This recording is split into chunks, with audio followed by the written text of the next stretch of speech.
sœurs, on va voir un thème intéressant, on va prier. Et puis, on aura accompli une mission ce matin. L'essentiel pour nous, c'est d'écouter la parole de Dieu. Vous connaissez la vérité fera quoi? Vous affranchira. Qui pense qu'il a affranchi dans cette église? Alléluia, acclamons l'Éternel Dieu.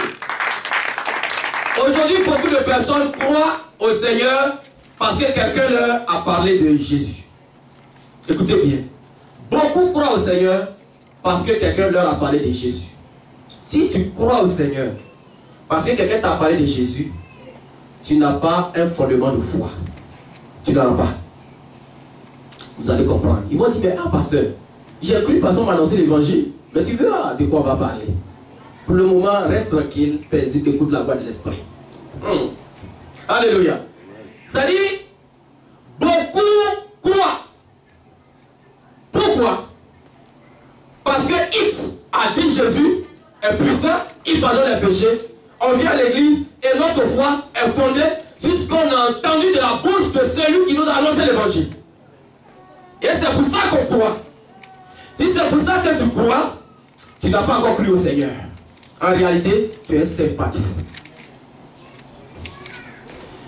Si tu crois parce que quelqu'un t'a annoncé l'évangile, simplement, et tu es assis dans les églises, en réalité, ta foi, on appelle ça une présomption de foi. Et ta foi est une foi simple, c'est une foi ordinaire, c'est une foi fragile. Pourquoi? Parce que le jour que celui qui t'a annoncé l'évangile, tu vas le prendre, si le coupable d'un péché, tu vas abandonner la foi. Beaucoup de personnes vont à l'église parce qu'ils aiment l'homme de Dieu. Si tu viens ici, tu es membre de cette église, ou tu viens parce que tu m'aimes, ta foi n'est pas solide. On va comprendre beaucoup de choses ce matin. Ta foi n'est pas solide. Parce que le pasteur parle des choses déjà révélées qui sont dans la Bible et des choses que le Seigneur révèle encore actuellement. Le pasteur est un témoin, un rapporteur de ce que Jésus dit. Mais le fondement de la foi, c'est Jésus lui-même. On va comprendre alors tranquillement. Croire parce que j'ai écouté Jésus-Christ est le fondement de notre foi. Pas parce que tu m'as annoncé l'évangile que je crois, mais c'est parce que moi-même j'ai écouté que je crois.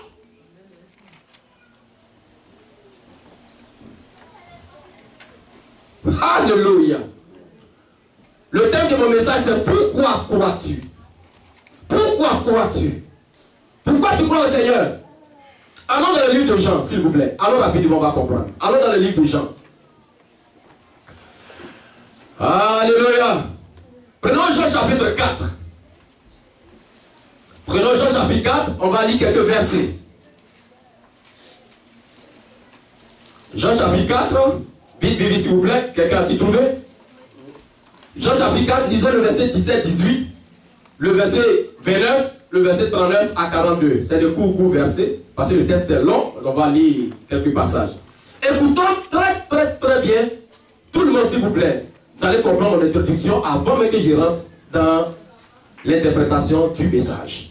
Jean 4, 17-18, écoutez bien. La femme répondit, je n'ai point de mari.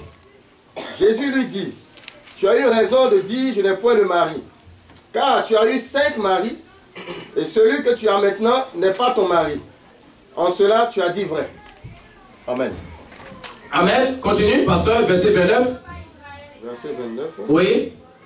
Venez voir un homme qui m'a dit tout ce que j'ai fait. Amen. Ne serait-ce pas le Christ? Verset 39 à 42. Écoutez bien ce qui arrive. Prêtez très attention à ces derniers versets, surtout au verset 42. Plusieurs Samaritains de cette ville crurent en Jésus. Plusieurs crurent en Jésus. À cause de cette déclaration. À cause de cette déclaration.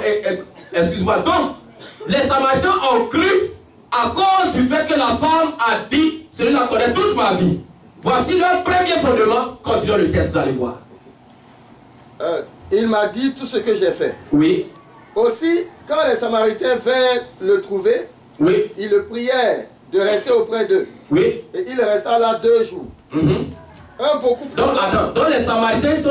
Jésus est resté à les Samaritains pendant quoi? 2 jours. Écoutez le reste maintenant. Un beaucoup plus grand nombre crut à cause de sa parole. À cause de sa parole, continue. Et il disait à la femme. Il disait maintenant à la femme. Ce n'est plus à cause de ce que tu as dit que nous croyons. Car nous l'avons entendu nous-mêmes. Alléluia! Donc le nouveau fondement des Samaritains, ce n'est plus parce qu'ils ont écouté la femme, mais eux ils sont venus écouter Jésus. Ah, est-ce que quelqu'un a écouté Jésus une fois? C'est pas parce qu'on t'a annoncé l'évangile que tu dois croire, mais c'est parce que toi-même tu as écouté. Si tu crois parce que je te prêche, ta foi est fragile. Si tu crois parce que tu as tendu tes oreilles, tu as écouté Jésus, ta foi est solide. Reprends le verset 42.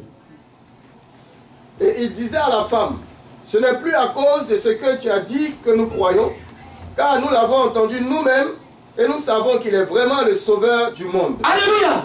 Oh, au début, il dit plusieurs crus à cause de la parole de la femme. Maintenant, les gens disent à Jésus, reste avec nous 2 jours.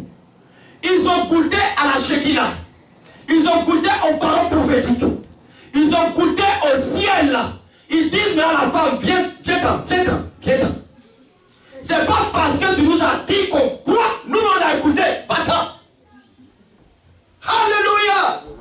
Beaucoup croient parce qu'on leur a dit que Jésus guérit. Beaucoup croient parce qu'on leur a dit que Jésus est puissant. Beaucoup croient parce qu'on leur a dit que Jésus sanctifie. Mais beaucoup ne viennent pas écouter eux-mêmes Jésus-Christ, mais des hommes viennent écouter quelqu'un qui est derrière la chair. Si tu écoutes quelqu'un qui est derrière la chair, tu n'as pas de foi. Les Samaritains disent, c'est vrai que tu nous as parlé de Jésus. C'est vrai que tu nous as dit qu'il a connu toute ta vie. Mais quand moi-même je suis venu devant lui, il a connu ma vie plus que toi-même. Donc c'est pas parce que tu m'as dit que je crois maintenant, mais moi-même je suis venu écouter. Lis le verset qui suit, le verset 43. Lis le verset 43. Après ces 2 jours, oui, Jésus partit de là pour se rendre en Galilée. Non, le verset 42 finit totalement. Okay. Oui. Et il disait à la femme, ce n'est plus à cause de ce que tu as dit que nous croyons, oui, car nous l'avons entendu nous-mêmes et nous savons qu'il est vraiment le sauveur. Nous savons qu'il est vraiment. Est-ce que quand la femme leur a dit, est-ce qu'ils ont cru qu'il était le sauveur? Pour que toi-même tu crois que Jésus est le sauveur, il faut que tu l'écoutes toi-même. Mais écoutez, Jésus, ça prend une intimité. Yes. Alléluia. Ça prend une intimité. La femme ne leur a pas dit que forcément c'est le sauveur. Il dit ne serait-ce pas. La femme a posé une problématique, une question, elle n'a pas affirmé. Mais eux, quand ils ont écouté, ils ont affirmé. Celui qui t'a annoncé l'évangile, il a dit avec des incertitudes. Tu as posé des questions, il n'a même pas pu répondre. Mais quand ils sont venus devant Jésus, il a répondu à toutes les questions et ils ont dit, ils ont affirmé, ils n'ont pas été dubitatifs, ils n'ont pas été flottants, ils n'ont pas hésité. La femme a dit, ne serait-ce pas, avec point d'interrogation. Et il dit, c'est le Christ. Quand tu écoutes, tu affirmes. Mais quand tu passes ta foi sur l'intermédiaire, tu as des incertitudes. La mort spirituelle de beaucoup d'enfants de Dieu part du fait qu'ils mettent leur foi à celui qui leur a annoncé l'évangile. Ils mettent leur foi à un pasteur. Ils mettent leur foi en quelqu'un. Ils disent à la femme, ne te glorifie plus, parce que tu pensais que c'est à cause de toi qu'on croit. C'est tellement cette femme, c'était leur soeur samaritaine. C'est tellement elle a commencé pendant ces 2 jours. Oh, c'est moi, j'ai été la première à parler avec lui. Oh, c'est moi, c'est pas moi, là, toi, tu peux faire quoi en Samarie ici? C'est moi. Toi, mais tu sais, depuis longtemps, je vous disais dans ce village-là, c'est moi. Alléluia. C'est moi, je vous ai dit, c'est moi. Quand je vous parlais, si vous ne m'écoutez pas, non? Moi, je suis allé au puits, j'ai parlé à Jésus-Christ, je suis venu. C'est à cause de moi que tu es venu. Ils ont écouté Jésus pendant 2 jours. 2 jours, ça fait quoi? Calculons ensemble. 2 jours, ça fait combien d'heures? 48 heures. 48 heures, ça fait combien de secondes? Alors, à la maison, vous allez calculer. Alléluia. Ils ont écouté Jésus, ils étaient assis. Il y en a, je suis convaincu, ils ont jeûné. Tellement ce qui sortait de la bouche de Jésus ne pouvaient pas se séparer. Il y en a qui se sont dépouillés. Il y en a qui ont déposé leur livre magique. Il y en a qui ont déposé leur orgueil. Il y en a qui ont déposé leur colère. Jésus qui a délivré plein. Ils ont appelé la femme samaritaine. Viens-t'en. On ne croit pas parler sur nous annoncer. On l'a écouté. Est-ce que tu écoutes Jésus? Est-ce que tu écoutes Jésus? Pour que tu comprennes ce message, c'est qui est Samaritain? Si tu connais ce que c'est qu'un Samaritain, l'événement qui s'est passé à la femme samaritaine, ça va changer ta destinée. Dis à quelqu'un que ta destinée change. Dis à quelqu'un, il y a une saison qui s'élève pour toi ce matin. Dis à quelqu'un, quelque chose va se passer ce matin. Au nom de Jésus-Christ. Allons en Samarie directement. Allons comprendre ce que c'est qu'un Samaritain. Parce que beaucoup, on lit la Bible, on parle de Samaritain, mais on ne sait pas c'est quoi Samaritain. Toujours on prononce ici, vous savez que j'aime beaucoup Jean 4.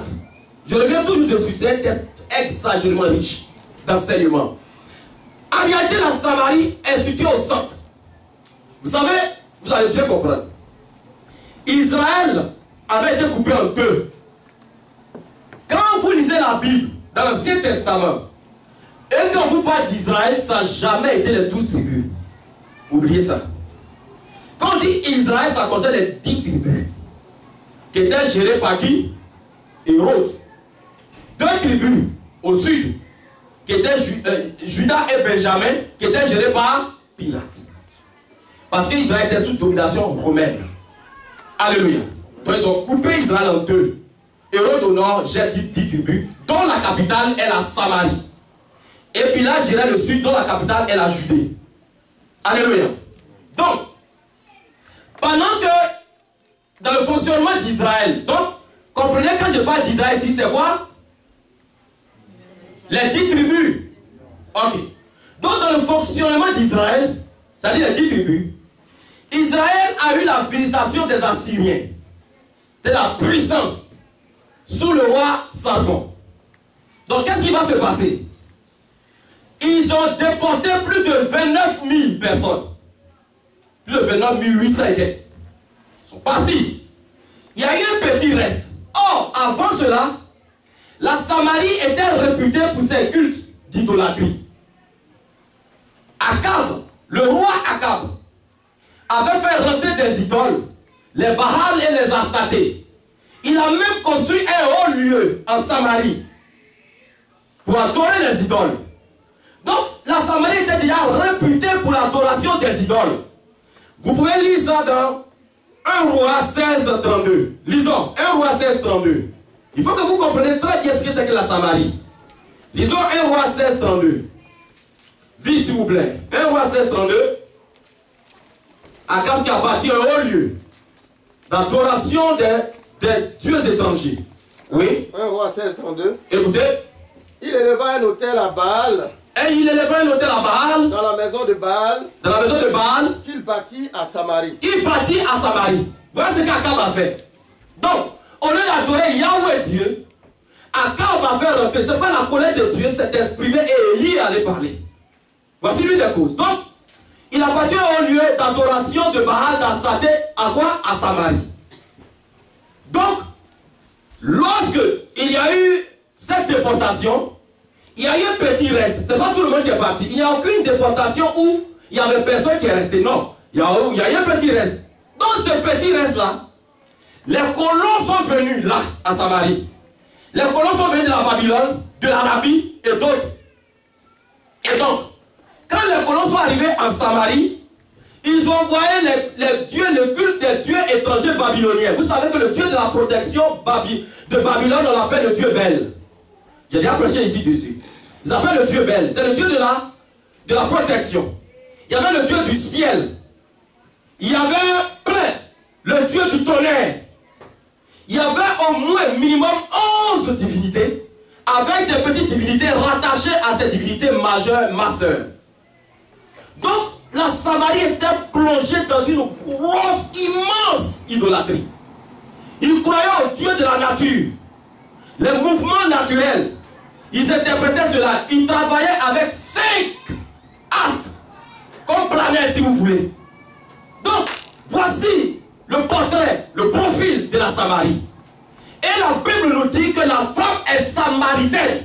Donc imaginez comment cette femme était plongée dans une idolâtrie incroyable, une idolâtrie impossible à justifier. D'abord, Akab envoie des dieux étrangers et ils viennent hériter d'autres adorations. Et la Bible dit que l'ivrognerie, l'immoralité, s'était installé dans leur culte. C'est pourquoi toi tu pourras faire attention. L'ivrognerie et l'idolâtrie. Dans Osée 7, 1, 7. Vous allez dire à la maison, Osée 7, 1, 7. L'idolâtrie et l'immoralité s'étaient installées dans leur culte. Donc la Samarie était sans dessous spirituellement. Ils ne connaissaient même pas Yahweh. Voici la Samarie. Alléluia. Et c'est cette femme samaritaine, c'est-à-dire vient de ce monde d'idolâtrie, qui a rencontré le Seigneur Jésus-Christ. Donc imaginez que les Juifs, vous connaissez un peu qu'on appelle les pharisiens. Les pharisiens étaient réputés dans le culte de la sanctification corporelle, pas de la sanctification spirituelle intérieure, que Dieu te bénisse, mais de la sanctification corporelle. Donc imaginez que les Juifs vont avoir en aversion les Samaritains. Parce qu'ils sont idolâtres, ils ne connaissent pas Yahweh. Or le Juif sans Dieu, sans Yahweh, le Juif n'est rien. C'est pourquoi même jusqu'aujourd'hui, personne ne peut contrôler les Juifs. Faites vos recherches, vous allez voir. Même l'ONU prend des résolutions, Israël ne respecte pas. L'ONU va faire quoi?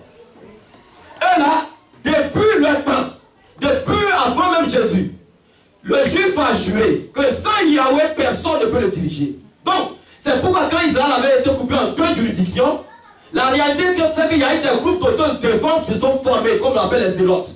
Les zélotes, c'est les hommes au long couteau. Eux, ils se promenaient 2 à 2 et ils tuaient les Romains. Il y a eu les scaries, il y a eu plein. Il y a eu les Teudas, les temps des apôtres, qui sont venus comme libérateurs.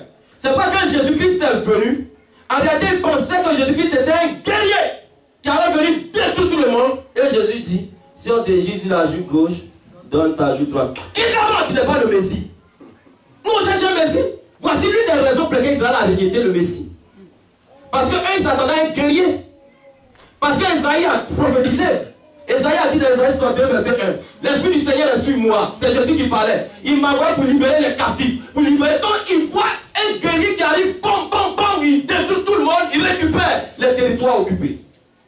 Et il vit avec un amour que les gens ne comprennent pas. Donc, voici la femme samaritaine. C'est elle qui a rencontré Jésus au puits de Jacob. Or, en Samarie, comme je vous le disais, dans des prédications, la femme n'avait pas droit à l'héritage. C'est pourquoi si vous lisez tout le texte, vous allez voir vers la fin. Non, même pas vers la fin, avant le verset 42, je crois. Les disciples ont été outrés de voir Jésus parler avec une femme. C'est écrit dans le texte. Ils ne croyaient pas, ils disent, mais pourquoi il parle avec une femme? Est-ce que c'est vraiment le Messie?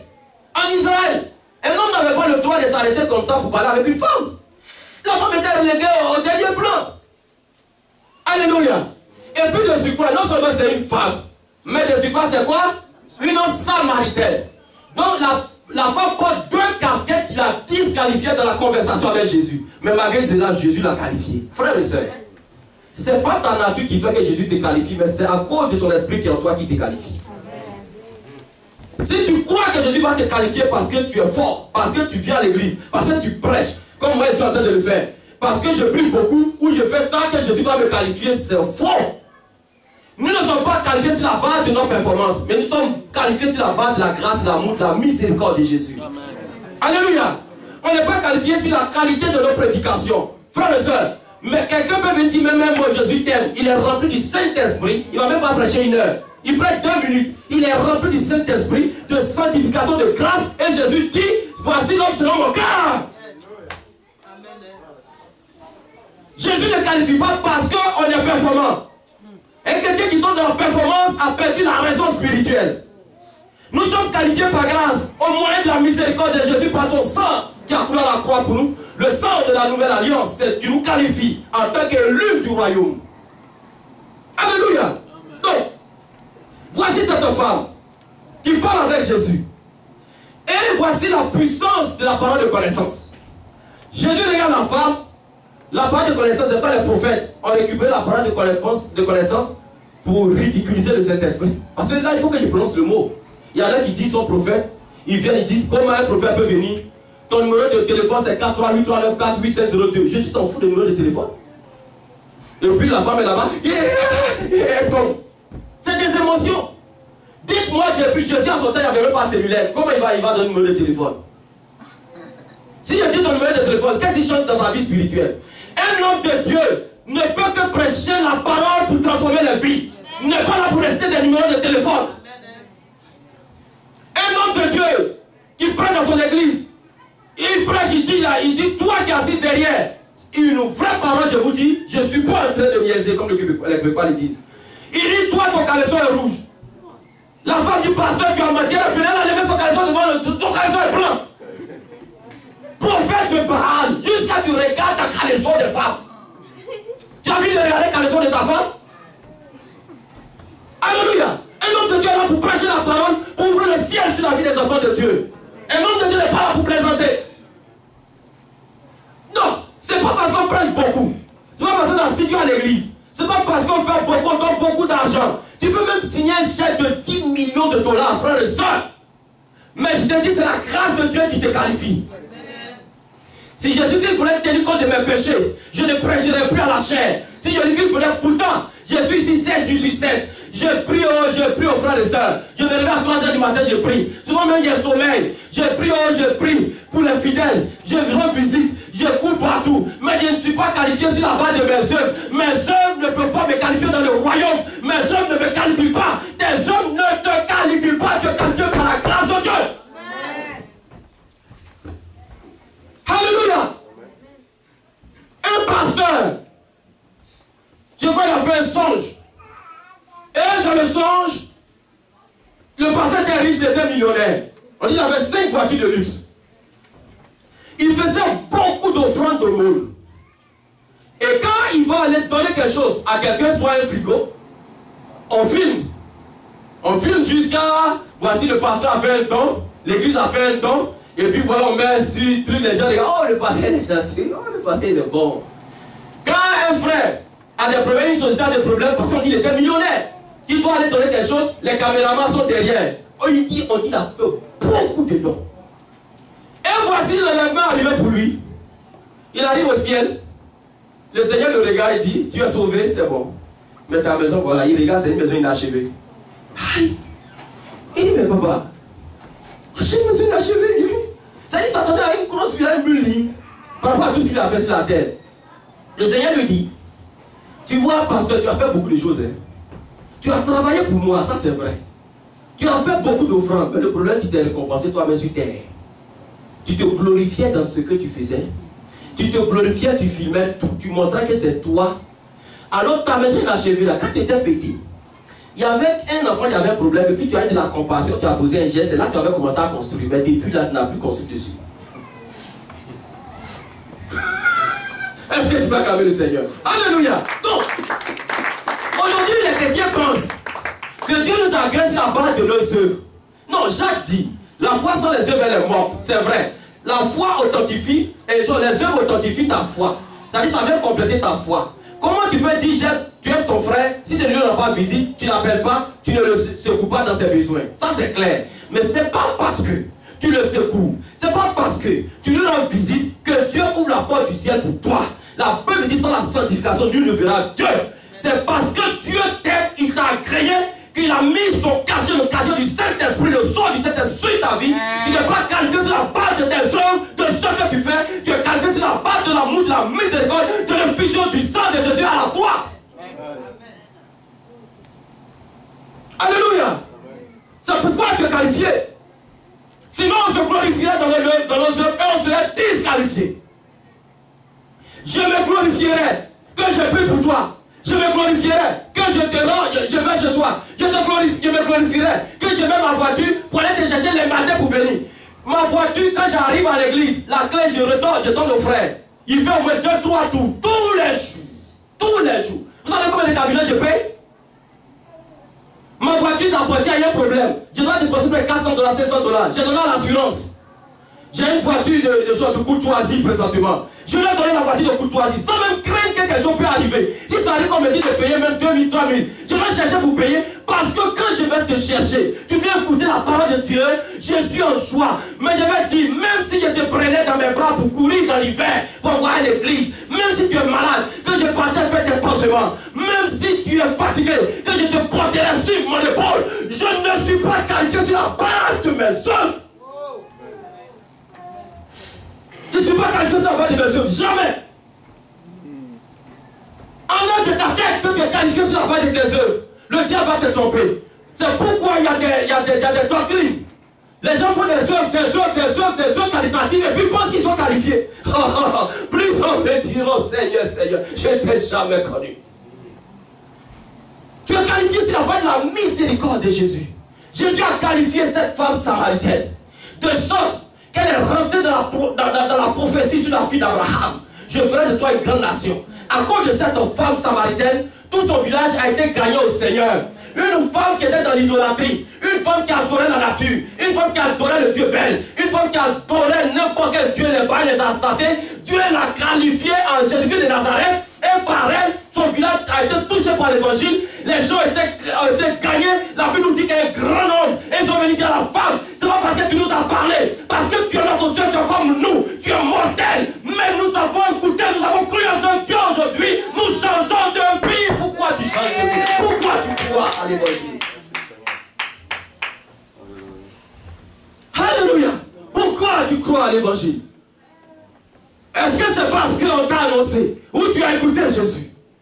Fais la part des choses. Si c'est parce que c'est pasteur Seigneur qui prêche ou pasteur quelqu'un qui prêche que tu vas venir, le jour dit, bon, il y a un invité, tu ne viens pas. Ou bien, parce qu'on prêche, tu ne viens pas, le jour il y a un invité, tu viens. Quelle est la base de ta foi? Quel est le principe actif de ta foi? C'est-à-dire la source de ta foi?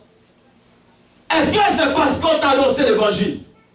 Est-ce que c'est parce que quelqu'un est venu t'annoncer l'évangile dans une grosse voiture? Donc tu as vu que le Dieu de cet homme-là, il bénit. Que tu crois?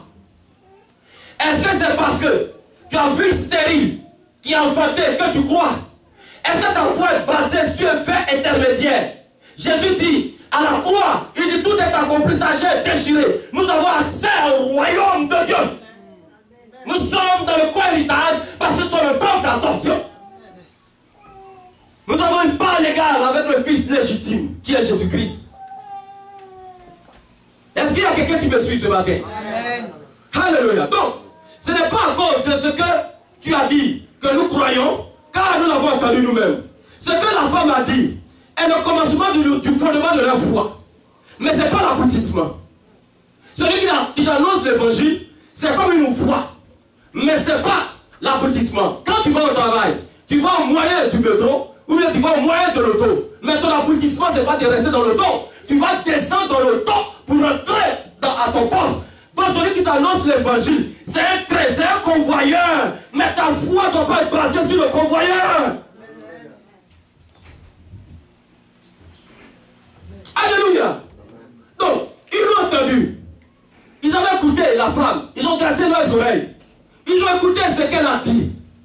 Et ils ont fait quelque chose d'extraordinaire. Pourquoi? Parce que la femme est allée vers eux. Ils n'avaient jamais entendu parler du Messie. Mais quand la femme est partie, elle dit, il y a quelqu'un qui connaît toute ma vie. Parce que la femme était dans la débauche. C'est une prostituée. Pourquoi? Parce que Jésus dit, où est ton mari? Il n'est pas de mari. Et Jésus dit, tu en as eu 5. Donc c'est une femme du coup d'homme à homme.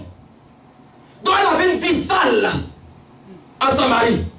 Écoute d'homme à homme. Elle sait qu'elle est sale. Donc, Jésus finit de parler avec elle. Elle court. Elle va dans son village. Elle dit, ne serait-ce pas le Christ?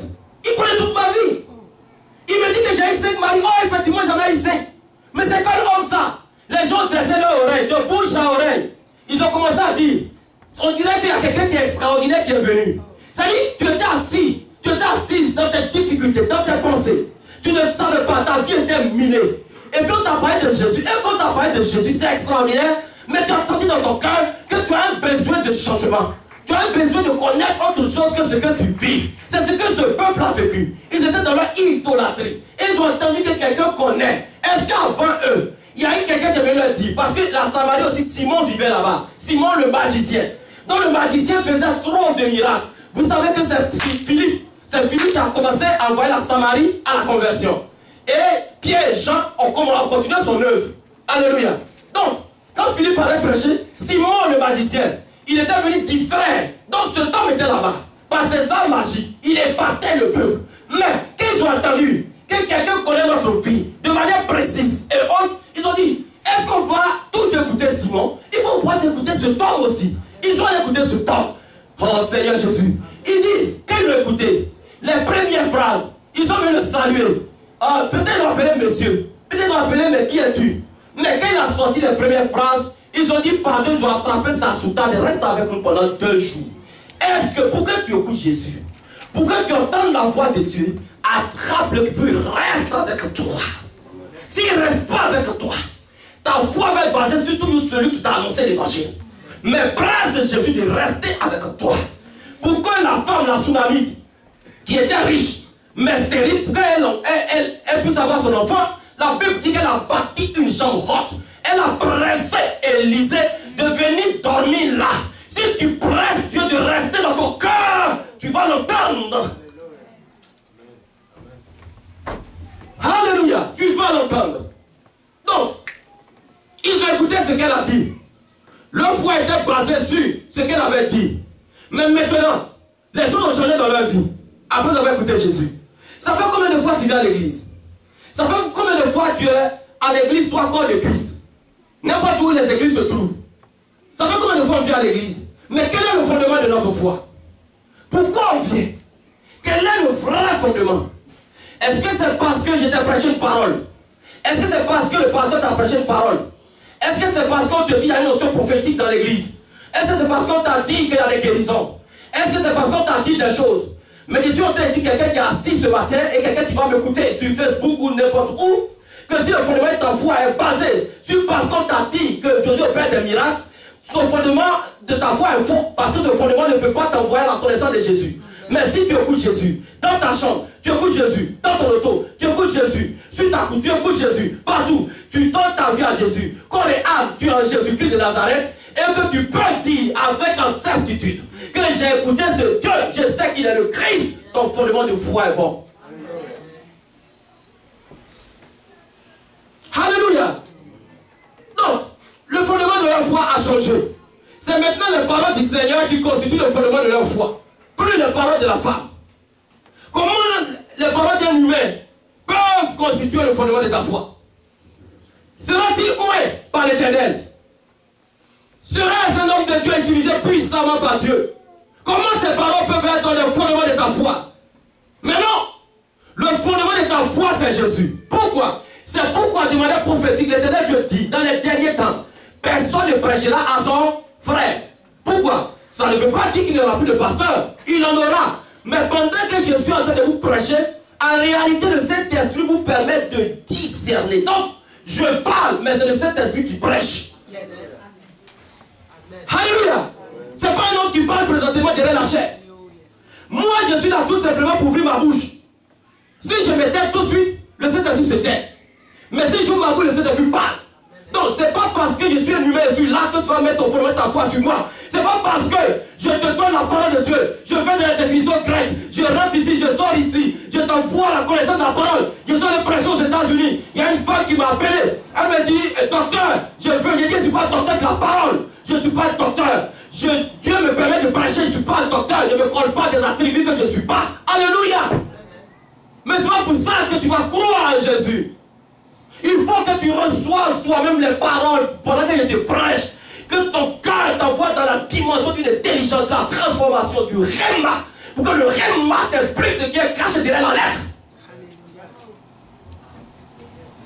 La lettre, c'est ce que je dis. Mais le Rhéma, c'est ce que le Saint-Esprit dit derrière la lettre. Ne crois pas parce qu'on t'annonce l'évangile. Crois parce que tu écoutes. Alléluia. Continuons tranquillement. Donc, au début de leur foi, ils ont cru parce qu'on leur a prêché. Mais arrivé à ce moment, eux-mêmes ils ont décidé de faire un mouvement. Ils ont fait un mouvement, ils sont allés vers Jésus. Donc regardez l'effort qu'ils ont fait. En faisant un mouvement pour aller vers Jésus. Ils ont fait un mouvement. Frère, si tu ne fais pas de mouvement, Dieu te bénisse son frère. Si tu ne fais pas de mouvement, si tu ne viens pas rencontrer Jésus, si ta vie tu ne rencontres pas Jésus-Christ, tu vas baser ta foi sur ton frère, ton mari, ta femme, tout le monde. Tu ne vas pas baser sur ta foi, sur la connaissance de Jésus, de celui qui sauve. La foi basée sur l'intermédiaire est une précession de foi, est une foi volatile, est une foi éphémère, est une foi qui tue dans le temps. C'est la foi du suivant, c'est la foi du suivisme. Quand tu crois à cause de quelqu'un, tu es un suiveur. Parce que le danger qui est dedans, frères et sœurs, écoutez, je vais faire cette Lucas. La plupart des enfants de Dieu qui sont aujourd'hui découragés, parce qu'ils ont été dans des églises où des pasteurs étaient faux, et ils sont assis à la maison, ils ne vont plus à l'église, en réalité, ils n'ont jamais de foi. Jamais. Je vous dis jamais. Pourquoi? Parce que si ta foi est basée sur moi, le jour où tu me vois chuter, tu quittes l'église. Tu n'auras même pas le temps de prier pour... La Bible dit, vous qui êtes forts, priez pour ceux qui sont faibles. Mais, soit tu quittes l'église parce que le pasteur, il pratique le péché. Là, je suis d'accord. Parce qu'un pasteur qui pratique le péché, ne confondez pas faire le péché et pratiquer le péché, c'est différent. Pratiquer le péché, c'est dormir dans le péché. Mais faire le péché, dans ta marche un jour, tu succombes quelque part. Mais tu te redresses. Donc, si le pasteur pratique le péché, que tout le monde fuit l'église. Je suis d'accord. Mais, j'ai entendu des gens, parce que le pasteur a eu un problème. Je ne veux plus dans cette église.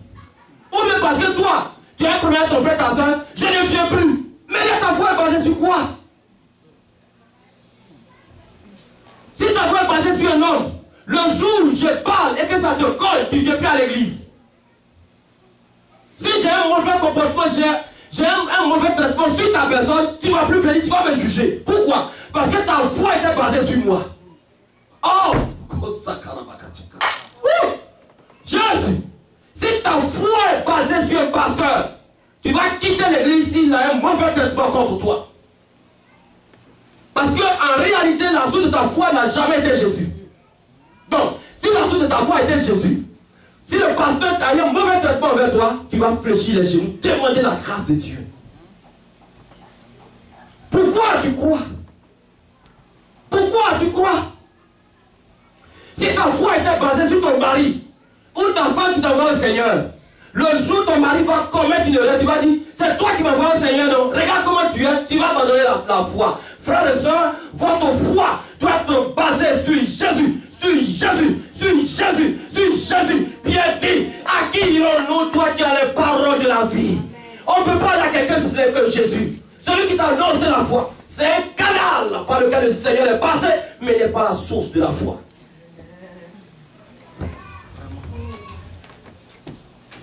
Beaucoup de chrétiens sont morts spirituellement parce qu'ils croient en Jésus par l'intermédiaire d'une autre personne. Le Seigneur Jésus dit à la croix, dans Matthieu 27, que le voile est déchiré, tout est accompli, frère. On a accès directement au Père. Donc, l'Éternel Dieu n'a fait qu'utiliser quelqu'un comme un homme de Dieu, comme un frère, quelqu'un, pour venir te prêcher l'évangile, pour te montrer qu'il y a un Dieu qu'on appelle Jésus qui existe. Et toi, tu dis oui, je vais faire l'expérience avec ce Dieu. Son rôle s'arrête là. Maintenant, le principe de ta foi, la source de ta foi, la source de ton zèle, la source de ton élan, la source de ta pensée, la source de ta réflexion, la source de la transformation de l'intelligence, la source du réellement en toi, la source de la métanoïa, de la repentance en toi, la source de principe actif vient de Jésus. Amen. Nous sommes des envoyés, mais c'est Jésus qui fait son œuvre. Il dit aux femmes, Dieu te bénisse, il dit aux femmes, on a entendu que tu dis Jésus est bon, que Jésus connaît ta vie, que Jésus fait ça. Nous sommes venus l'écouter. Toi qui étais dans l'incertitude si c'était le Christ, mais nous nous affirmons. Donc en réalité, c'est eux qui ont envoyé la femme à la conversion. Elle a dit, serait-ce? Mais ils ont affirmé. Qui a envoyé l'autre à la conversion? Alléluia. Frères et sœurs, changeons de mentalité. Dieu te bénisse, femme. Changeons de mentalité. Ne base pas ta foi sur un homme. Ne base pas ta foi sur un pasteur. C'est un roseau qui va se briser un jour. Dieu a soufflé sous de vie dans ses narines, il est mortel. Mais Jésus vit éternellement. Hébreux 13:8 dit, Christ est le même hier, aujourd'hui et éternellement. Continuons.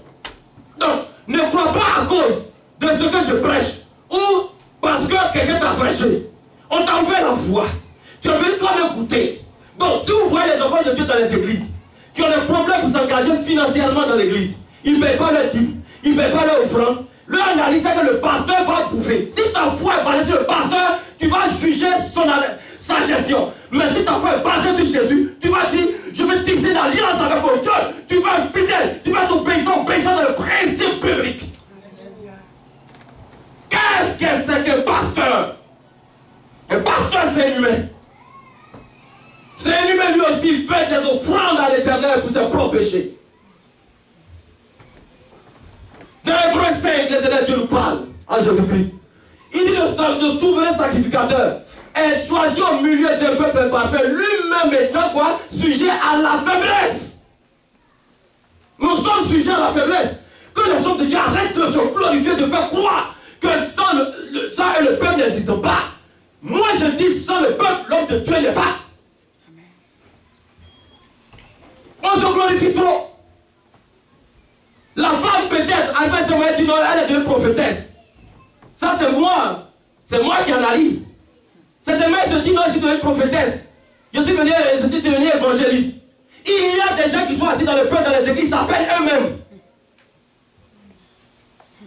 Jésus qui les pique simplement, il ne pas ce qu'on appelle. Voilà quelqu'un qui était dans une église. Il vient dimanche, après le culte, il vient voir le pasteur, il dit pasteur, j'ai un appel. Le pasteur dit ok, la moisson est grande, mais il y a peu d'ouvriers. Donc le pasteur dit, viens chez moi le mercredi. Et le frère dit ok. Le pasteur, qu'est-ce qu'il fait? Il laisse ses chaussettes à sa femme. Il est couché dans la chambre. Il dit si le frère arrive, donne-lui mes chaussettes, il va laver. Il faut dire, je suis sorti, j'ai oublié. Donc le frère arrive. La femme du pasteur dit, ah, frère, pardon, je m'excuse. Parce que ton papa a oublié, il est sorti. Mais il a laissé ses chaussettes, il dit de la vie. Il dit, ah non, c'est pas pour ça que je suis venu. Ah, il m'a dit depuis hier, on va parler. Le gars est fâché, il dit, le pasteur est foutaise. Il est rentré à la maison. Dimanche, elle va avec le pasteur par humilité. Frère, viens. Je m'excuse, frère. J'avais oublié le rendez-vous. Excuse-moi. Le frère dit, ok. Et puis le pasteur lui dit, mais comme c'est le mercredi, tu as le temps, le mercredi, tu peux avoir le temps encore. Il dit oui. Il dit, il faut venir à la même heure. Le pasteur fait la même chose. Quand tu n'as pas d'appel, tu n'as pas de discernement. L'appel est suivi du discernement. L'appel est suivi des dons de l'esprit. Un vrai appel, un vrai ministère, un vrai ministre de Dieu, il a les dons spirituels. Il a les dons spirituels. Il va avoir le discernement. Donc, regardez. Samuel était couché à côté de l'arche de l'alliance. Son mentor était Élie. Le sacrificateur Élie, pas le prophète. Dieu l'appelle une fois. Il n'entend pas la voix de Dieu. Il entend qu'on l'appelle, il s'en envoie Élie. Il dit, Élie, tu m'as appelé, papa? Il dit, non, je ne t'ai pas appelé. Mon petit dort tranquille. Alléluia. Il dormait dans la présence de Dieu. Deuxième appel. Il s'en envoie. Il dit, papa, qu'est-ce que tu m'as appelé? Il dit, non, je ne t'ai jamais appelé. Puisque Élie a un appel sérieux, Dieu s'est révélé à lui pour dire, c'est ma voix. Quand tu es un homme de Dieu, Dieu se révèle à toi, tu as le discernement. Donc il dit, si tu t'appelles, dis Seigneur, je suis là. Troisième fois, voici l'appel de Samuel. Samuel dit, je suis là. Le discernement. Donc, ce temps n'a pas de discernement. Mercredi, il est parti encore. Il est parti, le pasteur a laissé les chaussettes encore. Là, il s'est énervé, il a capoté, comme les Québécois le disent. Dimanche, le pasteur était à la chair. Frère, viens. L'appelé vient, il est venu devant. Il dit, voilà le frère. Il dit, l'appelé, il a expliqué l'histoire. Il dit, à partir d'aujourd'hui, oublie ce que tu appelles appel.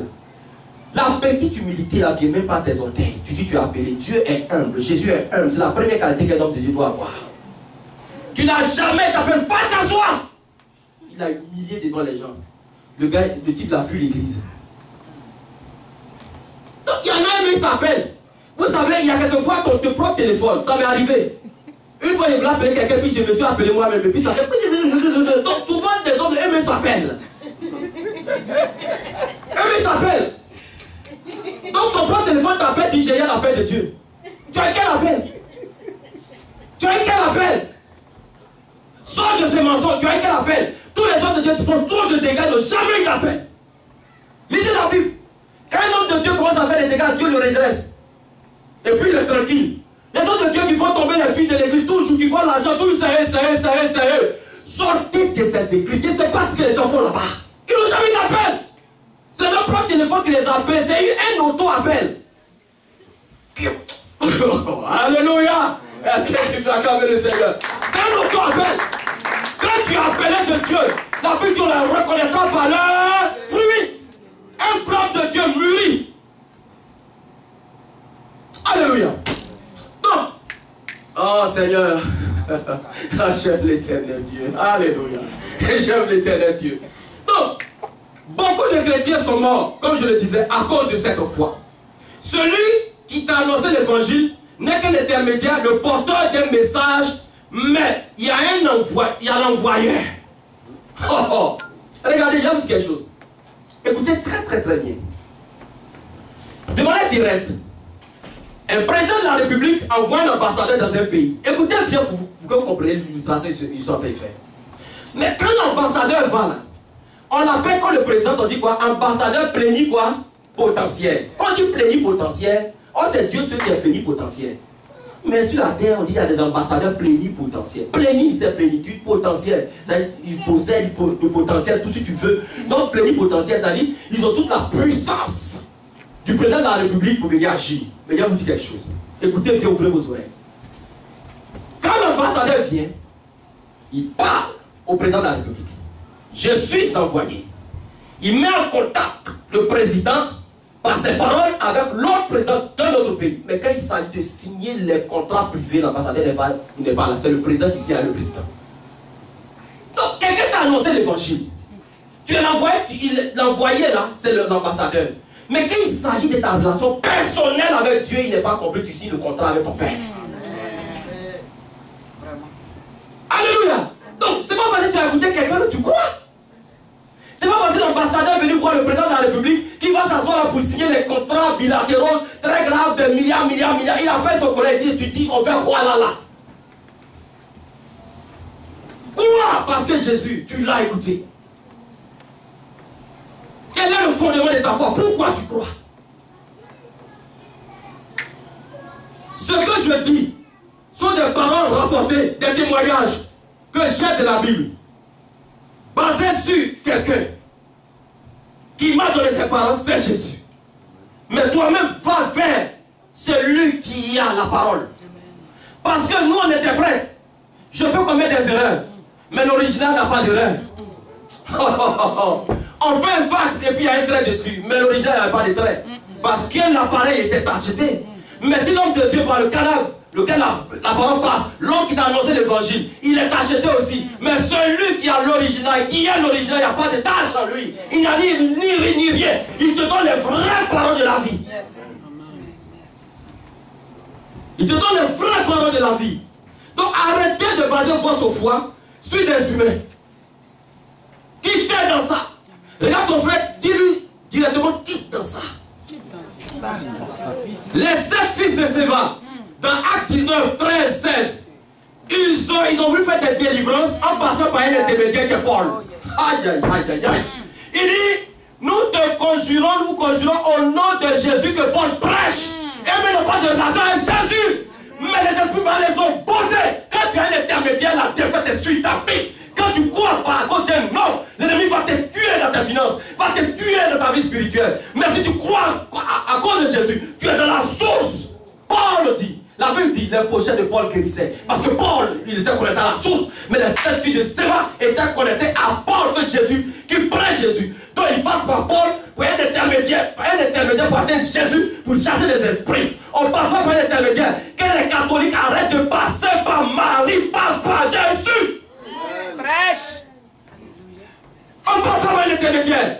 On va directement vers Jésus. Arrêtons de tromper les gens. De faire croire que sans nous, vous ne vivez pas. Je ne te dis pas de déconnecté d'un homme de Dieu ou de... Non, non, non, non, non. Comprends le sens de ce que je te dis. Alléluia. Donc, frères et sœurs, ils ont été humiliés, les 7 filles de Séba. Ils étaient sacrificateurs. Et leur père était sacrificateur. Mais ils ont été frappés par les esprits malins. La Bible dit, ils ont été maîtres de 2 d'entre eux. De sorte qu'ils les ont frappés, des habits, ils ont fui. Quand tu passes par un intermédiaire, ta foi est fragile. Quand tu es face à une difficulté, la difficulté te vient. Mais si tu es dans la source, je n'ai jamais vu, regardez, s'il vous plaît. Tu as soif et puis tu vas voir quelqu'un aller à la rivière t'apporter de l'eau. Tu n'auras qu'un petit gobelet pour boire. Mais si toi-même tu vas vers la rivière, tu peux t'étancher jusqu'au lendemain. Frère, va à la source. N'envoie pas les gens t'envoyer de l'eau, mais toi-même va puiser l'eau. Arrête d'envoyer les gens pour aller puiser de l'eau pour toi. Tu as trop traîné dans ta vie spirituelle. Tu as bu de l'eau parce que quelqu'un t'a envoyé un verre d'eau. Mais toi-même va au fleuve. Bois, il dit, celui qui croit en moi, des fleuves d'eau couleront à leur sein. La Bible dit dans Somme 42, oui, un flot appelle un flot. La profondeur appelle la profondeur. Si tu as arrêté sur les superficiels, tu ne peux pas voir le pétrole qui est à l'intérieur. Mais prends une machine, creuse, le pétrole va jaillir. Il a le temps et une saison sur ta vie pour que tu partes dans l'eau profonde et aller chercher Dieu. Quelle est la source de ta foi? Pourquoi tu crois? Tu as trop bu l'eau. Ce que moi je te donne, c'est des gobelets d'eau. Je te donne des verres d'eau. Parce que je te donne des bouts de l'évangile. Je ne suis jamais venu m'arrêter à la chair et puis j'ai prêché de Genèse 1 Apocalypse 22. Mais toi, dans ta maison, ta relation avec Dieu, tu peux parcourir Genèse 1 Apocalypse 22. Frère et soeur, c'est l'eau vive qui coule. Il dit à la femme samaritaine, donne-moi de l'eau à boire. La femme dit, mais comment un juif peut me demander de l'eau? Il dit, si tu savais le don de Dieu, et si tu savais que celui qui te demandait de l'eau, si lui-même il te donnait de l'eau vive, il demande à la femme samaritaine de l'eau. Écoutez, il y a un discernement, il y a un parole prophétique qui sort pour toi maintenant. Il dit à la femme, donne-moi de l'eau. Mais quand lui il s'agit de donner à la femme, il ajoute quelque chose, il dit de l'eau vive. Il ne donne pas de l'eau à quelqu'un, il donne l'eau vive. L'eau qui donne la vie, l'eau qui donne la vie. Mais l'évangile lui te donne de l'eau. Mais Jésus lui te donne l'eau vive. Oh! Jésus, pourquoi nos vies sont comme ça, enfants de Dieu? Pourquoi on est comme si on n'a pas celui qui a créé nos vies? C'est lui qui a les paroles de la vie. Allons à sa source. Ayons une intimité. Il y a des temps de jeûne de prière. Tu peux prendre toi-même. Et tu verras la gloire de Dieu se manifester dans ta vie. Amen. Le pasteur d'alors qui m'a formé, l'un des premiers pasteurs, il m'a dit, quand tu fais un songe et puis tu manges comme de la viande, ou tu manges quelque chose, c'est le plan de l'ennemi contre ta vie. Il est un nouveau chrétien. À ce moment en Afrique, il y a quelque chose, je ne sais pas si vous avez connu, quelque chose qu'on appelle moustiquaire. À cause des moustiques. Donc, on a mis moustiquaire, moi je n'aime pas ça. Tu vas rentrer, tu vas détacher. Tu vas les huiler, tu vas détacher. Moi, quand je sors, je ne m'imprime. Ma femme dit, tu vas nous tuer, il faut mais j'ai dit, il est sauvé. Donc, ce jour-là, Jésus allait dormir, ma femme était à l'intérieur du pays. Elle venait à la fête du mois. Et puis, je dors. Dans le son, j'étais à un party. Ah, c'était dangereux, frère et soeur. Ah, on était en train de manger des barbecues dangereux. Frère, c'était trop doux. Ah, la viande a brillé comme ça. Quand je me suis réveillé, dit, le pasteur fait séminaire il y a 1 semaine, 2 semaines. Et c'est moi qui suis devenu mangeur de barbecue. Cette affaire, je ne comprends pas. Écoutez très bien. Ce que le pasteur m'a dit, j'ai mis en pratique. Il dit quand c'est comme ça, prie. Dis Seigneur, donne-moi la nausée. J'ai dit, je vous parle, je suis pasteur, je suis en train de prêcher. J'étais un nouveau chrétien bébé. Je ne savais pas s'il était baptisé encore même. Quand j'ai dit Seigneur, donne-moi la nausée, j'ai dit c'est venu pour moi. J'ai vomi depuis longtemps aujourd'hui. Je n'ai jamais mangé de viande pendant que je dors. Ça fait au moins 15 ans, je ne sais pas combien d'années. Frères et sœurs, le pasteur a été un évangéliste qui m'a annoncé. Mais quand la chose est arrivée à ma vie, je suis allé à la source. Je n'ai pas appelé le pasteur. Pourquoi tout ce qui t'arrive? Parce qu'il y a moustique qui est appliqué, il y a cafard qui est passé sur mes fesses, il y a mon œil voit plus clair. J'ai dit tu peux aller à la source toi, mais voici les miracles qui accompagneront ceux qui auront cru. Ça accompagne les miracles, crois. Les miracles s'avancent dans la vie de ceux qui croient en Jésus. Il y a des choses que tu peux faire. Il y a des choses que tu peux faire, arrête d'appeler le pasteur. Souvent le pasteur dans une pratique, tu l'appelles.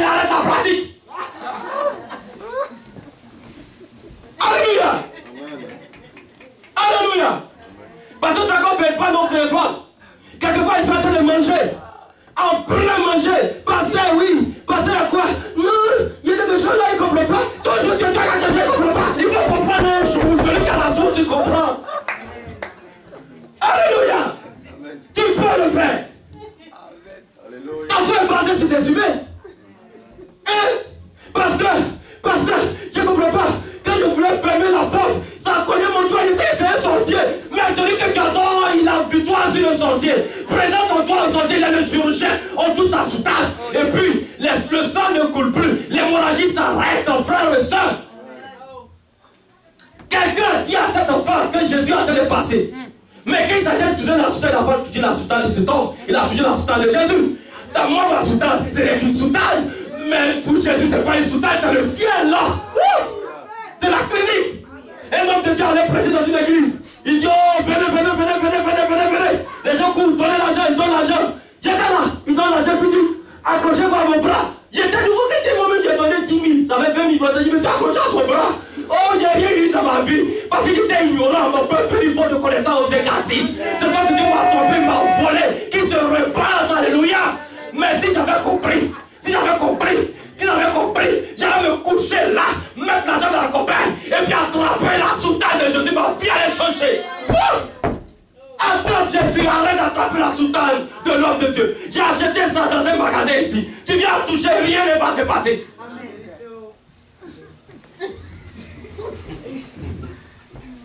Alléluia. Arrêtons de croire aux humains. Alléluia. Donc, frères et sœurs, voici quelqu'un qui rend témoignage. Ils ont interdit les témoignages dans l'église. Il dit, Jésus allait au champ en Afrique. On dit qu'il y a un témoignage. J'étais là. Le gars, il chante. Il chante tellement bien. Les gens font attention à vos témoignages. Il chante tellement bien. Il dit, il y avait un témoignage. Tout le monde était content. Il chante bien. Il était le meilleur chanteur. Aïe. Il dit, pourquoi c'est ce qu'on appelle fronde? Pas fronde. Rose. C'est comme des épines, mais c'est long du même. Ça peut percer le soulier. Il dit, je suis allé au champ. Et puis quand il voulait marcher comme ça, je vois des épines. Je vais sauter, si je saute, ça va me piquer. Si je viens en arrière, je ne sais pas ce qu'il faut. J'ai sauté un coup de Dieu. Jésus est puissant. Regardez ça. Arrête ça. Quand on ne connaît celui qui donne l'eau vive, on ne peut pas ce genre de témoignage piquant ici. Jésus n'est pas là-dedans là. C'est pas lui qui t'a sauvé. Même un bébé, il va voir le piquer, il va sauter. Tu as des témoins que tu rentres, tu es bébé. Parce que tu touches la soutane des humains. Si tu touches la soutane de Jésus, tu vas rendre un gros témoignage. Jean 42, le verset 5 dit, j'ai entendu parler de lui. Aujourd'hui, mon œil l'a vu. Vois Jésus, mon frère, ma soeur. Vois Jésus. Vois Jésus. Alléluia. Longtemps tu as entendu parler de lui. Mais il faut que ton œil le voie. Combien de fois ta foi est basée sur les témoignages qu'on rend? Ah, Dieu est puissant. Le pasteur dit qu'il a une résurrection des morts. Toi, tu as une fois vu une résurrection des morts? On dit Jésus est puissant. Mais la réalité de la puissance de Dieu, on ne vit pas. Qui vit la réalité de la puissance de Dieu dans les églises? Jésus est puissant devenu un slogan. Mon Dieu, que je prenne des pas un slogan. Si je t'ai témoigné que Jésus ressuscite, il faut que toi, tu puisses aussi connaître ce qu'on appelle la résurrection d'entre les morts. Il faut que tu pries pour quelqu'un, pour que la personne ressuscite. Parce que moi, j'ai prié pour quelqu'un, par la grâce de Dieu, une femme morte, elle a été ressuscitée d'entre les morts. Ne base pas ta foi sur mes témoignages. C'est moi. Et toi?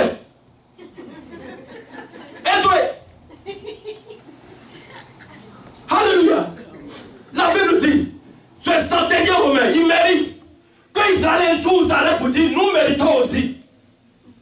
Et le centenier dit, dis seulement un mot. Parce qu'il croyait à la source. Il dit, accorde-lui, c'est lui qui a construit notre synagogue. Comment est-ce que toi tu as un témoignage? Le témoignage, c'est lui qui parle pour nous dans le monde spirituel. Si tu n'as pas de témoignage, la résurrection n'existera pas. C'est le témoignage qui crée la résurrection.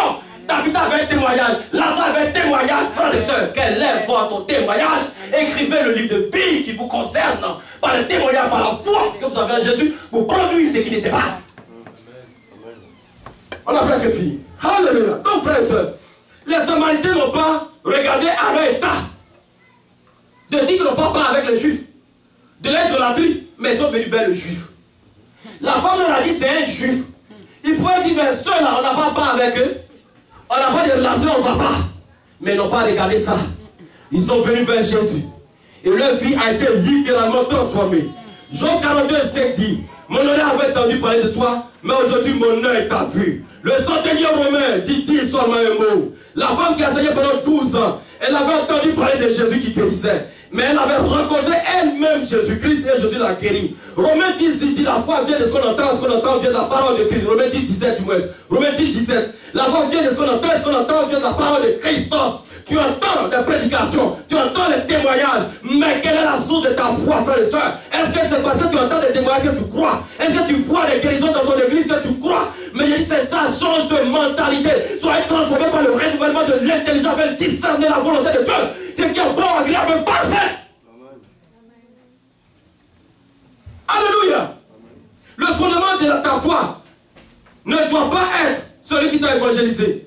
Ni ton père, ni ta mère, ni ton pasteur, ni ta femme. Le fondement de ta foi, c'est-à-dire celui qui t'a rendu à la connaissance de Jésus. Il t'a rendu un service au spirituel. Le fondement de ta foi n'est pas ton père. Le fondement de ta foi n'est pas un pasteur. Le fondement de ta foi, je dis c'est Jésus. Je dis le fondement de ta foi, c'est Jésus. Ne crois pas parce qu'on te parle. Crois parce que tu as écouté Jésus. Est-ce que quelqu'un peut se tenir debout pour écouter Jésus ce matin? Demain, nous devons prier l'Éternel Dieu. Que Dieu vous bénisse. Alléluia. Prions l'Éternel Dieu. Prions l'Éternel Dieu.